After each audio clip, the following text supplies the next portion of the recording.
ತಲೆಯೆತ್ತುಕೊಂಡು ಮಾತನಾಡಲೇ ಅಪ್ಪ. ಬಡವನ ಕೋಪ ತವರಿಗೆ ಮೂಲ ಅನ್ನುವಂತೆ ಮಾತನಾಡಿದರೆ ನಾನೊಬ್ಬ ಮನುಷ್ಯನಾಗೋದಿಲ್ಲ.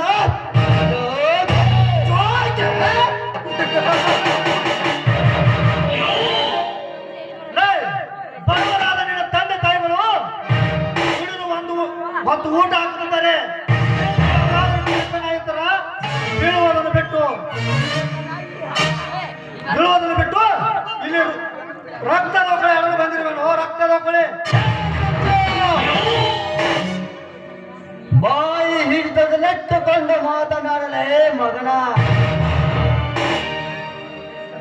ಇವನು ಅನ್ಯಾಯಕ್ಕಾಗಿ ಹೋರಾಡುವ ಶಿವನೇ ಶಿವ. ಚಕ್ರ ನಾಳೆ ಕಟ್ಟು ಮಾಡಿಸ್ಕೊ ನಾ ಮಾಡ್ತಾನೆ ನಾನಲ್ಲೇ